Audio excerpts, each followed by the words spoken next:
Hello friends, welcome to Studykar. मैं हूं आपका दोस्त प्रभाकर। आज के इस महत्वपूर्ण लेक्चर में हम आपके साथ डिस्कस करने वाले हैं 12 दिसंबर 2023 के मोस्ट इंपॉर्टेंट करंट अफेयर्स के क्वेश्चन। तो आप इस पूरे लेक्चर को बहुत ही ध्यान से लास्ट तक जरूर देखिएगा। आज का पहला और इम्पोर्टेंट क्वेश्चन है, लाकाडोंग हल्दी किस राज्य से रिलेटेड है जिसे हाल ही में जीआई टैग प्रदान किया गया है?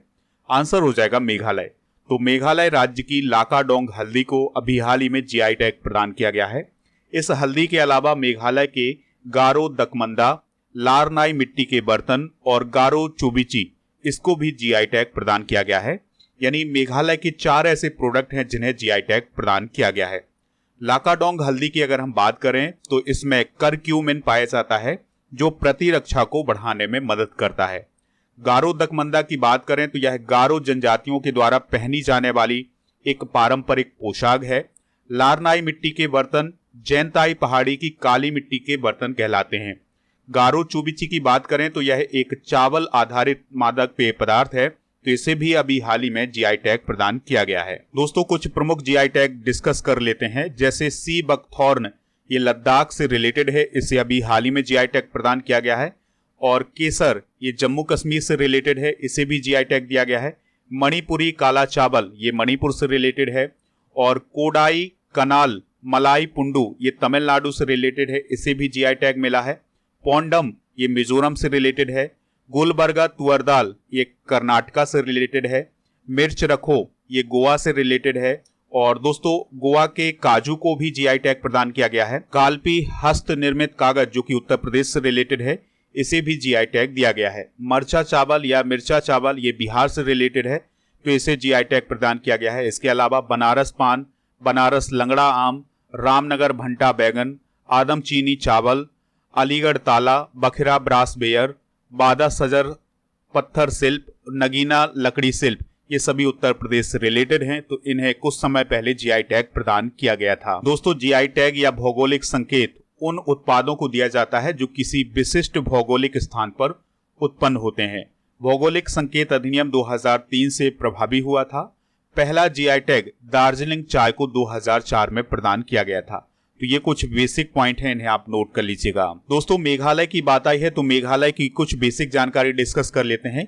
सबसे पहले आप मेघालय की लोकेशन यहाँ पर देखिएगा, ये है मेघालय और इसकी जो कैपिटल है वो है शिलोंग। राज्यपाल हैं फागू चौहान, मुख्यमंत्री हैं कॉनरॉड संगमा।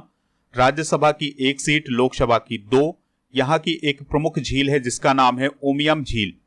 यहाँ पर कोपली नाम की नदी है। यहाँ के प्रमुख राष्ट्रीय उद्यान हैं बलपक्रम राष्ट्रीय उद्यान और नोकरेक राष्ट्रीय उद्यान। तो ये काफी इंपॉर्टेंट है। आप इस पूरे लेक्चर को बहुत ही ध्यान से लास्ट तक देखिएगा। लास्ट में आपसे एक क्वेश्चन पूछा जाएगा जिसका आंसर कमेंट बॉक्स में देना है। अगर आप चैनल पर पहली बार आए हैं तो सब्सक्राइब कर लें, बेल आइकन भी दबा लें, जिससे आपको समय पर सबसे पहले नोटिफिकेशन मिल सकेगा। पीडीएफ के लिए आप हमारे टेलीग्राम चैनल को ज्वाइन कर लीजिएगा। आपको टेलीग्राम पर जाना है, स्टडीकर ऑफिशियल सर्च करना है तो चैनल मिल जाएगा, वहां से आप इसको ज्वाइन कर सकते हैं। ऐप को भी डाउनलोड कर लीजिएगा, लिंक इसका डिस्क्रिप्शन बॉक्स में दिया गया है। ऐप पर आपको e book, test series, PDF और डेली क्विज मिल जाते हैं, तो वहां से आप इनको प्राप्त कर सकते हैं। ऐप पर ई बुक भी मिल जाएगी नवंबर माह की करंट अफेयर्स की। तो ये जो ई बुक है दोनों माध्यम में है, यानी हिंदी और इंग्लिश दोनों माध्यम में है, तो आप ऐप से इसको प्राप्त कर सकते हैं। अगला क्वेश्चन है, मध्य प्रदेश के नए मुख्यमंत्री कौन बने हैं? तो मध्य प्रदेश के नए मुख्यमंत्री बने हैं मोहन यादव। तो दोस्तों, मध्य प्रदेश के अगले मुख्यमंत्री बने हैं मोहन यादव।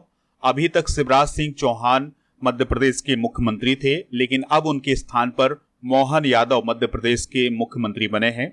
मोहन यादव जी की बात करें तो वह उज्जैन दक्षिण से विधायक हैं। मध्य प्रदेश में 2 डिप्टी सीएम भी बनाए गए हैं, जगदीश देवड़ा और राजेंद्र शुक्ला जी।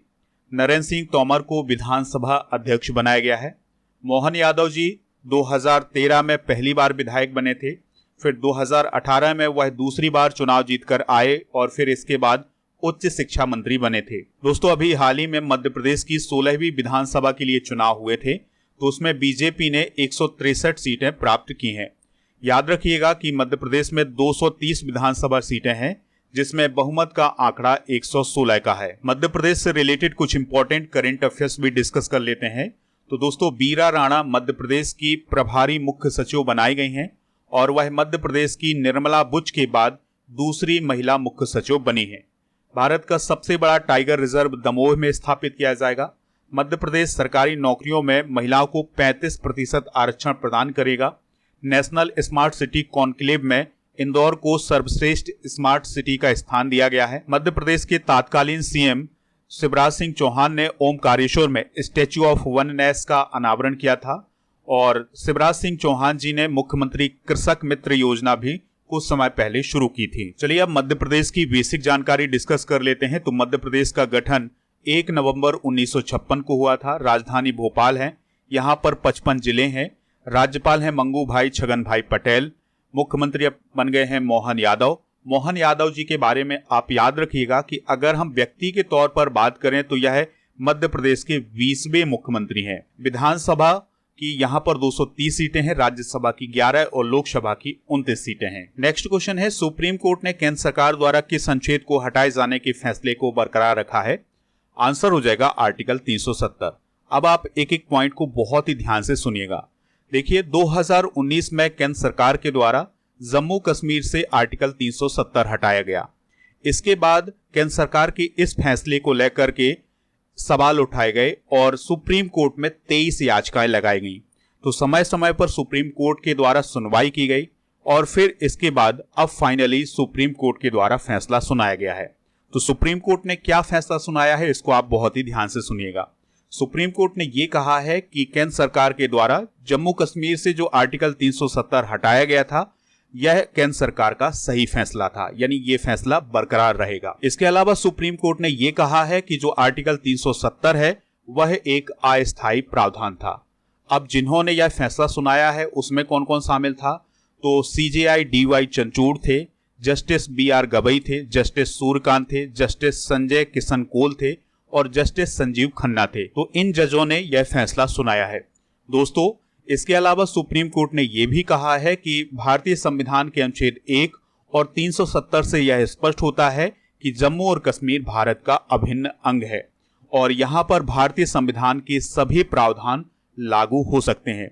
अब आपको एक डेट याद रखनी है कि 5 अगस्त 2019 को जम्मू कश्मीर से 370 को हटाया गया था। दोस्तों यहां पर आपको एक और बात याद रखनी है कि जो हमारा संविधान है उसमें आर्टिकल 370 को रिमूव नहीं किया गया है बल्कि आर्टिकल 370 में बदलाव किए गए हैं। इसके अलावा सुप्रीम कोर्ट ने एक और बहुत ही महत्वपूर्ण बात कही है। सुप्रीम कोर्ट ने यह कहा है कि जम्मू कश्मीर में 30 सितंबर 2024 तक विधानसभा के चुनाव हो जाने चाहिए। 17 अक्टूबर 1949 को आर्टिकल 370 भारत के संविधान में शामिल हुआ था और इसी आर्टिकल के तहत जम्मू कश्मीर को विशेष राज्य का दर्जा दिया गया था।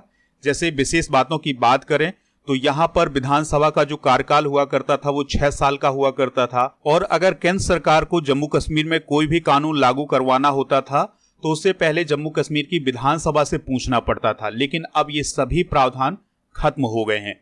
जम्मू कश्मीर से रिलेटेड कुछ इंपॉर्टेंट करंट अफेयर्स डिस्कस कर लेते हैं। सबसे पहले बात करते हैं जम्मू कश्मीर की राजधानी की। तो जम्मू कश्मीर की राजधानी है श्रीनगर और जम्मू। यहाँ के लेफ्टिनेंट गवर्नर हैं मनोज सिन्हा।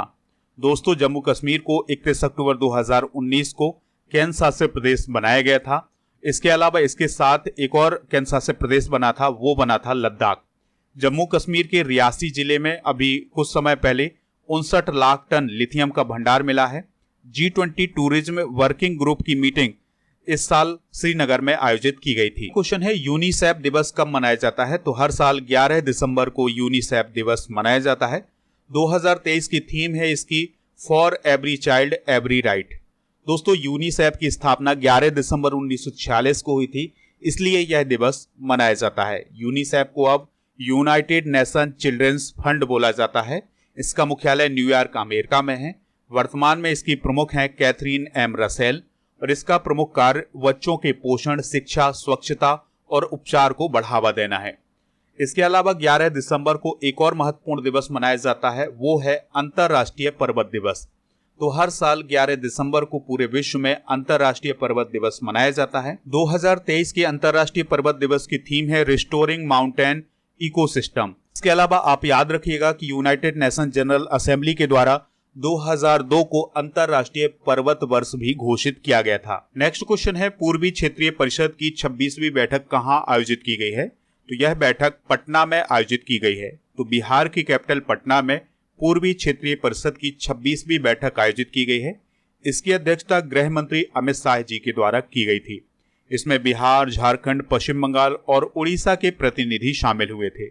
और दोस्तों, इस बैठक में बातचीत के माध्यम से 1100 से अधिक विवादों का निपटारा किया गया है। यानी इन राज्यों के बीच में जो मामले रहे होंगे उनका यहाँ पर निपटारा किया गया है। और इस बैठक की उपाध्यक्षता कर रहे थे बिहार के मुख्यमंत्री नीतीश कुमार। बिहार की बात आई है तो इससे रिलेटेड कुछ इंपॉर्टेंट करंट अफेयर्स भी डिस्कस कर लेते हैं। तो बिहार में अभी हाल ही में मिशन दक्ष शुरू किया गया है।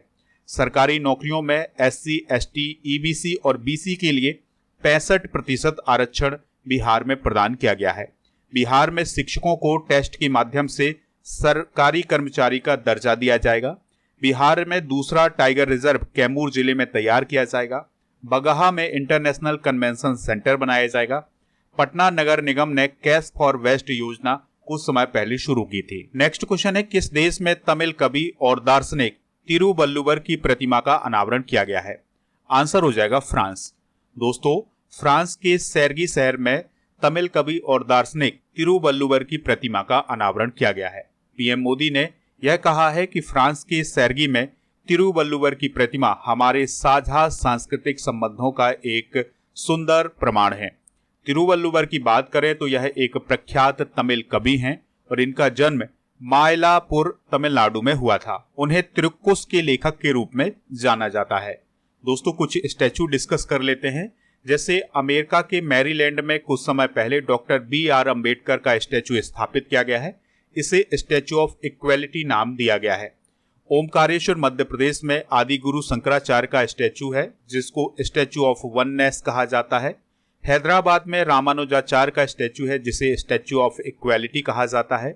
बेंगलुरु में नाद प्रभु केम्पेगौड़ा का स्टैचू है जिसे स्टैचू ऑफ प्रोस्पेरिटी कहा जाता है। लातूर में डॉक्टर BR अम्बेडकर का स्टैचू है जिसे स्टैचू ऑफ नॉलेज कहा जाता है। और इसके अलावा पाली राजस्थान में विजय वल्लभ सुरीश्वर जी महाराज का स्टैचू है जिसे स्टैचू ऑफ पीस कहते हैं। इसके अलावा केवड़िया गुजरात में सरदार वल्लभ भाई पटेल का स्टैचू है, उसे स्टैचू ऑफ यूनिटी बोलते हैं। इसके अलावा नाथद्वारा राजस्थान में भगवान शिव का स्टैचू है जिसे स्टैचू ऑफ बिलीफ बोला जाता है। नेक्स्ट क्वेश्चन है, INS सुमेधा किस देश के लामू बंदरगाह पर पहुंचा है? आंसर हो जाएगा केन्या। तो 9 दिसंबर को केन्या के लामू बंदरगाह पर भारतीय नौसेना का जहाज INS सुमेधा पहुंचा है। INS सुमेधा की बात करें तो यह जहाज आधुनिक हथियारों और उन्नत उपकरणों से लैस है। तो भारतीय नौसेना के द्वारा भारत के मित्र राष्ट्रों से संबंध मजबूत करने के लिए ये जहाज तैनात किए जाते हैं। अगर हम केन्या की बात करें तो केन्या की कैपिटल है नैरोबी।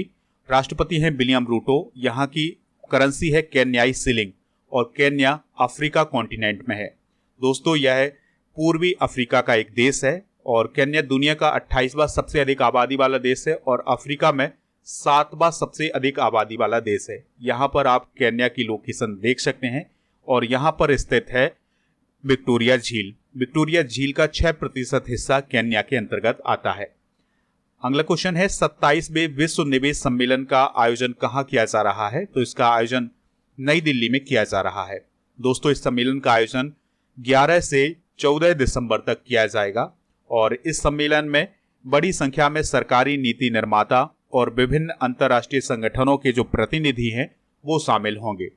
इसका आयोजन यशोभूमि कन्वेंशन सेंटर में किया जाएगा और विश्व निवेश सम्मेलन पहली बार भारत में आयोजित किया जा रहा है। इसका विषय क्या है या इसकी थीम क्या है?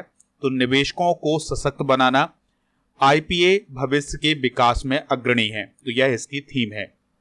2023 के कुछ प्रमुख सम्मेलन डिस्कस कर लेते हैं। तो जैव ऊर्जा शिखर सम्मेलन नई दिल्ली में और वैश्विक बौद्ध शिखर सम्मेलन ये भी नई दिल्ली में और G20 शिखर सम्मेलन ये भी नई दिल्ली में आयोजित किया गया है। 7वां अंतर्राष्ट्रीय धर्म सम्मेलन भोपाल में, ब्रिक्स शिखर सम्मेलन जोहान्सबर्ग में आयोजित किया गया था जो कि साउथ अफ्रीका में है। G7 शिखर सम्मेलन जापान में हुआ था। 42वां आसियान शिखर सम्मेलन इंडोनेशिया में और क्वाड शिखर सम्मेलन 2023 का आयोजन हिरोशिमा जापान में किया गया था। अगला क्वेश्चन है, दुनिया की तीसरी सबसे मूल्यवान तंबाकू कंपनी कौन बनी है? तो ITC लिमिटेड जो है वो दुनिया की तीसरी सबसे मूल्यवान तंबाकू कंपनी बनी है। तो ITC लिमिटेड 68.6 अरब डॉलर की बाजार पूंजी के साथ ब्रिटिश अमेरिकन टोबैको को पीछे छोड़ करके दुनिया की तीसरी सबसे मूल्यवान तंबाकू कंपनी बनी है। इसके अलावा अमेरिका की कंपनी फिलिप मॉरिस इंटरनेशनल दुनिया की सबसे बड़ी तंबाकू कंपनी बनी है, जबकि अल्ट्रिया ग्रुप दूसरे नंबर पर है। 1910 में आईटीसी की शुरुआत की गई थी, इस पॉइंट को भी आप याद रखिएगा। नेक्स्ट क्वेश्चन है, भारतीय नौसेना ने किस तट पर प्रस्थान अभ्यास आयोजित किया है? आंसर हो जाएगा मुंबई। तो दोस्तों, भारतीय नौसेना के द्वारा मुंबई तट पर अभी हाल ही में प्रस्थान अभ्यास आयोजित किया गया है और इसका उद्देश्य है तेल उत्पादन वाले प्लेटफार्मों की सुरक्षा सुनिश्चित करना, क्योंकि जो मुंबई तट है उसके आसपास तेल उत्पादन के क्षेत्र भी हैं, तो उनकी सुरक्षा सुनिश्चित करने के लिए यह अभ्यास आयोजित किया गया था। चलिए दोस्तों, भारत और अन्य देशों के बीच होने वाले कुछ प्रमुख युद्ध अभ्यास डिस्कस कर लेते हैं। जैसे संप्रीति भारत बांग्लादेश के बीच, मित्र शक्ति भारत श्रीलंका के बीच, मैत्री भारत थाईलैंड के बीच, वज्र प्रहार भारत अमेरिका के बीच, युद्ध अभ्यास भारत अमेरिका के बीच, गरुड़ शक्ति भारत इंडोनेशिया के बीच, शक्ति भारत फ्रांस के बीच और हैंड एंड हैंड अभ्यास भारत और चाइना के बीच आयोजित किया जाता था। दोस्तों, अब हम रिवीजन करेंगे कल के करंट अफेयर्स को, फिर इसके बाद जनरल नॉलेज के पिटारे को डिस्कस करेंगे। लास्ट में पूछेंगे आपसे क्वेश्चन जिसका आंसर कमेंट बॉक्स में देना है। तो कल का पहला क्वेश्चन था, लाल रिनपुई किस राज्य की पहली महिला मंत्री बनी है? मिजोरम की। विष्णुदेव साय किस राज्य के नए मुख्यमंत्री बने हैं? छत्तीसगढ़ के। ग्लोबल लीडर अप्रूवल लिस्ट में पहले स्थान पर कौन है? नरेंद्र मोदी। भारत का पहला बुलेट ट्रेन स्टेशन कहां बनकर तैयार हो चुका है? अहमदाबाद में। 10 दिसंबर को विश्व स्तर पर किस दिवस के रूप में मनाया जाता है? मानव अधिकार दिवस के रूप में। जलवायु परिवर्तन प्रदर्शन सूचकांक 2024 में भारत 7वें स्थान पर है। आर्टिफिशियल इंटेलिजेंस रिसर्च संगोष्ठी 2023 का आयोजन नई दिल्ली में किया जाएगा। संगीत उत्सव कृष्ण बेणी संगीत निर्जम का आयोजन कहां शुरू हुआ है? विजयवाड़ा में। भारतीय सेना ने आसियान महिला शांति सैनिकों के लिए टेबल टॉप अभ्यास का आयोजन कहां किया है? नई दिल्ली में। यूपी के अर्बन कोऑपरेटिव बैंक लिमिटेड का लाइसेंस किसके द्वारा रद्द किया गया है? आरबीआई के द्वारा। आज के जनरल नॉलेज के पिटारे में हम भारतीय संविधान के कुछ अनुच्छेद डिस्कस करेंगे। तो आज हम भाग 17 को डिस्कस करेंगे, जिसमें अनुच्छेद 343 से 351 तक का वर्णन किया गया है। 343 में संघ की राजभाषा का उल्लेख किया गया है। 344 में राजभाषा के संबंध में आयोग और संसद की समिति का वर्णन किया गया है। 345 में राज्यों की परिभाषा बताई गई है। 346 में संघ और राज्य या दोनों के बीच पत्राचार की राजभाषा बताई गई है। 348 में उच्चतम न्यायालय और उच्च न्यायालय में प्रयोग की जाने वाली भाषा का वर्णन किया गया है और 351 में हिंदी भाषा के विकास के लिए निर्देश दिए गए हैं। तो ये कुछ प्रमुख आर्टिकल हैं, इन्हें आप नोट कर लीजिएगा। कल के करंट अफेयर्स में ये पूछा गया था कि विश्वभूषण हरिचंदन किस राज्य के गवर्नर हैं? तो आंसर है इसका छत्तीसगढ़। तो लगभग सभी लोगों ने इसका आंसर छत्तीसगढ़ बताया हुआ है। तो इसी प्रकार से आपसे जो क्वेश्चन पूछा जाए उसका आंसर आप कमेंट बॉक्स में जरूर दीजिएगा। आज का क्वेश्चन है, नरेंद्र सिंह तोमर किस राज्य की विधानसभा के अध्यक्ष बने हैं? जो भी इसका राइट आंसर हो कमेंट बॉक्स में जरूर बताएं, हमें इंतजार रहेगा आपके आंसर का।